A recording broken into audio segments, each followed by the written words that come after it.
जय हिंद साथियों, उम्मीद करता हूं आप सबके एसएससी जीडी के जो एग्ज़ाम चल रहे हैं वो बहुत ही बढ़िया जा रहे होंगे और इस साल 2024 में आप अपना और अपने माँ बाप का सपना वर्दी पहनकर पूरा करेंगे। तो इस वीडियो में हम बात करेंगे एसएससी जीडी के 23 फरवरी के जो आपके क्वेश्चन आए हुए हैं फर्स्ट शिफ्ट में। इससे आपको मदद मिलेगी और मैं साथ ही आपको बताऊँगा किस टॉपिक से आपको आगामी जो आपकी परीक्षा है कौन से टॉपिक आपको पढ़ने हैं जिनमें से आपके 100% क्वेश्चन आ रहे हैं। तो आप सारे टॉपिक छोड़ देना, वीडियो को देखना, आपको पता चल जाएगा कि मुझे अब ये टॉपिक पढ़ने हैं, क्योंकि क्वेश्चन बार बार आपने देखा होगा हम एनालाइज कर रहे हैं 20 फरवरी का, 21 फरवरी का, 22 फरवरी का, सारे हम शिफ्ट डाल रहे हैं। तो हम भी देख रहे हैं कि बार बार उन्हीं टॉपिक से आपके क्वेश्चन रिपीट हो रहे हैं। तो सिर्फ अब आपकी स्ट्रेटेजी ये होनी चाहिए कि आप सिर्फ इन्हीं क्वेश्चनों को पढ़ें। चलिए देखते हैं आपके क्या क्या क्वेश्चन आए हैं। जैसे कि मैंने आपको बताया कि फर्स्ट शिफ्ट है आपका 23 फरवरी का। क्रिप्स मिशन भारत कब आया? तो ये आया था आपका मार्च 1942 में। यहाँ पेन बदल ले रहे हैं, ठीक है। ऐसे ही आया था आपका, कल आया था साइमन कमीशन भारत कब आया? तो वो आया था आपका 1928 में। तो मॉडर्न हिस्ट्री से आपका एक क्वेश्चन बन रहा है, धार्मिक स्वतंत्रता का अधिकार किस अनुच्छेद में आता है? वो आता है आपके 25 से लेके 28 में। तो आपने ध्यान दिया होगा कि या तो आपके अनुच्छेद पूछ रहा है या फिर आपके मौलिक कर्तव्य पूछ रहा है। तो आप अनुच्छेद अच्छे से कर लें और मौलिक कर्तव्य कर लें पॉलिटी में, सिर्फ आपके लिए इतना ही सफिशिएंट होगा, ठीक है। संवैधानिक उपचारों का अधिकार, देखिए फिर से आपका आर्टिकल से रिलेटेड है। तो आपको पॉलिटी में पूरा पढ़ने की जरूरत नहीं है, 30 से 32 आपके टॉपिक हैं। सिर्फ आपको अब 2 टॉपिक पता चल गए कि आपका अनुच्छेद और आपके मौलिक कर्तव्य से ही क्वेश्चन आ रहे हैं। तो आप इससे अपना स्कोर 5-10 नंबर बढ़ा ही सकते हैं। झंडा यात्रा महोत्सव किस राज्य में मनाया जाता है? तो यह आपका उड़ीसा है। आपने देखा होगा कि कल पूछा गया था कि मेघालय में कौन सा उत्सव मनाया जाता है। तो इससे ये बिल्कुल फिक्स हो गया है कि आपका उत्सव भी पूछ रहा है और साथ में उसका राज्य पूछ रहा है कि वो किस राज्य में मनाया जाता है। आगे देखते हैं, जन औषधि एक्सप्रेस कब चली? तो ये चली थी आपकी मार्च 2023 में। ये आपका करंट अफेयर का क्वेश्चन है। अगला क्वेश्चन देखते हैं, अगस्त 2023 में नीरज चोपड़ा ने कौन सा पदक जीता? तो ये जीता था आपका गोल्ड। आपने ध्यान दिया होगा, या तो आपके खेल से रिलेटेड ये पूछ रहा है, आपको खेल शब्दावली दे रहा है कि ये जो खेल शब्दावली है ये किस खेल से रिलेटेड है, या फिर ये पूछ ले रहा है प्लेयर का नाम देकर के खिलाड़ी का कि ये जो खिलाड़ी है आपका किस गेम से संबंधित है। आप खेल से रिलेटेड इतना ही करें और साथ में ये कर लें कि जो आपका आयोजन हुआ है किसी भी गेम का जल्दी में, आप उसके देश का नाम याद कर लें। कथकली एवं मोहिनी अट्टम यह आपका किस राज्य का शास्त्रीय नृत्य है? तो यह आपका केरल का। साथ में मैं आपको बता दे रहा हूं कि आपका भरतनाट्यम है तमिलनाडु का, कथक अपने यूपी का, कुचिपुड़ी आपका आंध्र प्रदेश का है। तो आप शास्त्रीय नृत्य जरूर कर लें। पिछली आपने वीडियो में मेरा देखा होगा, मैंने आपको बताया था जोर दे करके कि आप शास्त्रीय नृत्य जरूर करें। आपका एक क्वेश्चन जरूर आ रहा है, ठीक है। कुडनकुलम नाभिकीय विद्युत किस राज्य में है? तो ये आपका तमिलनाडु में है। ये आपके सारे क्वेश्चन आप देख रहे हैं कि सारे के सारे आपके स्टैटिक से पूछे जा रहे हैं। मीराबाई चानू का संबंध किस खेल से है? देख लीजिए फिर से आ गया ना, मैंने आपको अभी जो बताया था कि खिलाड़ी दे करके खेल का नाम पूछ ले रहा है कि ये जो खिलाड़ी है किस खेल से संबंधित है। तो भारोत्तोलन को क्या कहते हैं? वेट लिफ्टिंग भी कहते हैं। सबसे लंबा बांध हीराकुंड है, ठीक है। और बात कर लेते हैं राष्ट्रपति की निर्वाचन रीति किस अनुच्छेद के अंतर्गत आती है? वो आती है आपकी आर्टिकल 55। देख रहे हैं आप, बार बार वही रिपीट हो रहा है आपका अनुच्छेद, क्वेश्चन बार बार रिपीट हो रहे हैं। भारत की सबसे लंबी नदी गंगा है, ठीक है। तो आप नदियों को भी पढ़ लें अच्छे से, क्योंकि आपका हर शिफ्ट में कोई सी भी ऐसी आपकी शिफ्ट नहीं छूटी है जिसमें भारत की नदी ना पूछी हो, ठीक है। भारत की सबसे लंबी दूरी तय करने वाली ट्रेन कौन सी है? वो है आपकी विवेक एक्सप्रेस। चलिए देखते हैं हिंदी का। हिंदी में आपके विलोम शब्द हैं 2 जो अभी हमें पता चले हैं। तो स्थिर का क्या होता है? अस्थिर। ग्रहण का त्याग। पर्यायवाची की बात करें तो आपका जो क्वेश्चन आया है उभारना, और साथ में ही अधीन का। चलिए आगे देखते हैं। आगे आपके तत्सम तद्भव से आए हैं आपके 2 क्वेश्चन जो कि बहुत ही ज़्यादा नॉर्मल हैं। आप उनको प्रीवियस ईयर क्वेश्चन भी पढ़ लेंगे एसएससी जीडी के या फिर यूपी पुलिस के, तो आपका यहाँ पे काम बन जाएगा। वाक्य शुद्ध आपके प्रीवियस ईयर पढ़ लेंगे या फिर आपने आदित्य पब्लिकेशन से पढ़ी होगी, तो आपके वहीं से सारे क्वेश्चन फंस जाएंगे। रिक्त स्थान भरना 1 से लेके 2 क्वेश्चन है। रिक्त रिक्त स्थान भरने के लिए आपको सिर्फ अपने कॉमन सेंस का यूज़ करना है। वो वहीं पर आपको शब्द चुनना होता है कि इस वाले रिक्त स्थान में यानी कि फिल इन द ब्लैंक्स में कौन सा शब्द सुटेबल होगा।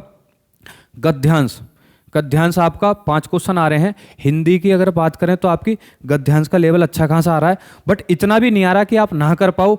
आपको सिर्फ गद्यांश अच्छे से पढ़ना होगा, उसमें से ही आपको क्वेश्चन का आंसर निकल रहा है, अलग से कुछ नहीं पूछ रहा है। वरना आप देखोगे अदर एग्जाम में क्या करता है कि क्वेश्चन में से ही उसी पैरा में से एक शब्द उठाएगा और उसका पर्यायवाची पूछ लेगा। वो अगर आपको याद होगा तो आप उस पर टिक कर पाएंगे, वरना नहीं कर पाएंगे। लेकिन इसमें ऐसा नहीं हो रहा। आपके जो सारे के सारे क्वेश्चन बन रहे हैं वो गद्यांश से ही बन रहे हैं। सिर्फ आपको जरूरत है गद्यांश को अच्छे से पढ़ने की। वर्तनी से आपका 1 से लेकर 2 क्वेश्चन आ रहे हैं, ठीक है। वर्तनी भी आपका शुद्ध वाक्य में आ जाता है।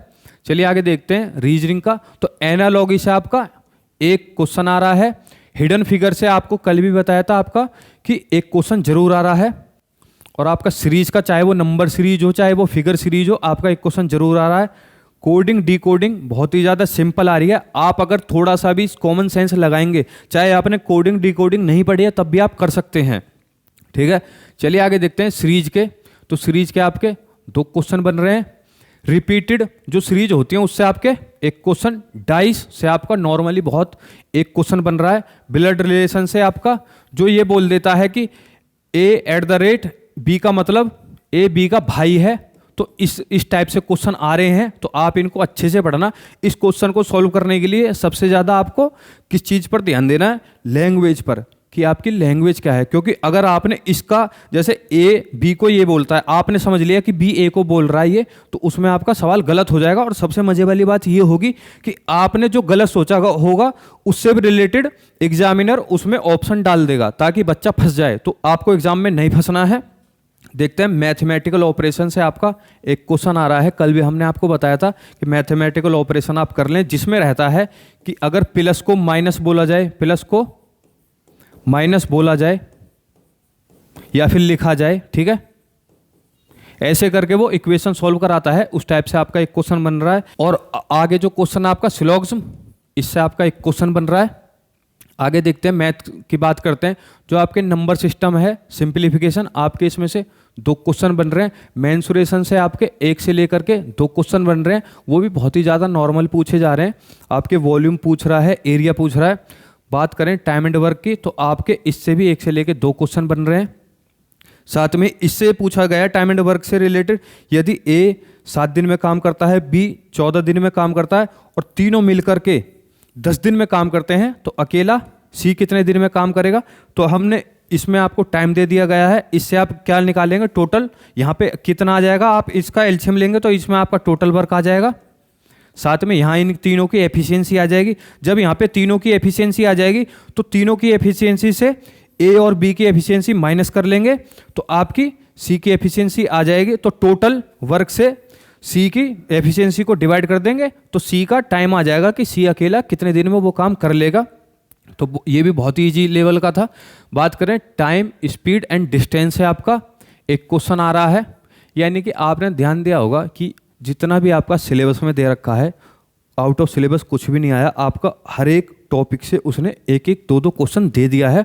लेवल ऊपर नीचे हो सकता है, पर आपने अगर बेसिक भी पढ़ा होगा, आपने जैसे टाइम एंड वर्क पढ़ा, आपको बेसिक पता है कि ये क्वेश्चन कैसे सॉल्व होते हैं, तो आप इजीली उसे कर ले जाएंगे। इसमें ऐसा नहीं है कि आपका एसएससी करा रहा है तो सीजीएल लेवल का दे दे, तो बहुत ही ज़्यादा आपका जीडी लेवल का ही है।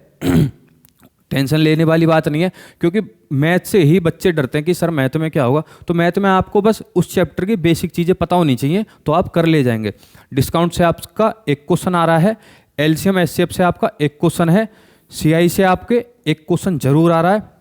जैसे कि आपको ये मैंने क्वेश्चन भी लिख दिया है कि आपका प्रिंसिपल यानी कि मूलधन आपका 54,000 है। टाइम आपको 1.5 साल दे रखा है। रेट आपका 20% है और रेट हमेशा जुड़ता है आपके पर ईयर पे।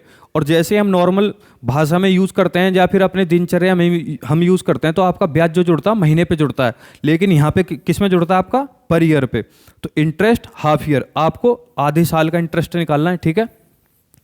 आगे देखते हैं। ये आपके जो एरिया पूछा जा रहा है, ये रेक्टेंगल है, इसमें आपको लेंथ दे दी गई है, ब्रेथ दे दी गई है, तो आपका एरिया पूछा है, तो इसमें सीधा क्या होता है? L इंटू बी, ठीक है, आपका हो जाएगा तो अभी तक हमें इतने ही क्वेश्चन मिल पाए हैं शिफ्ट 1 के। जैसे ही हम पे शिफ्ट 2 के क्वेश्चन आएंगे, साथ में ही हम उनके आंसर भी लिख देंगे और क्वेश्चन भी लिख देंगे। अगर आपको ये वीडियो पसंद आई है तो वीडियो को लाइक कर दें, चैनल को सब्सक्राइब कर दें, ताकि आपको एसएससी जीडी के हर एक शिफ्ट के क्वेश्चन यहाँ पे टाइम पे मिल जाएं। और साथ में हम रात में चारों शिफ्ट के जितने भी क्वेश्चन है, खास करके जीएस और हिंदी के, हम वो सॉल्व कराएंगे। तो चैनल को सब्सक्राइब कर लें। जय हिंद, जय भारत।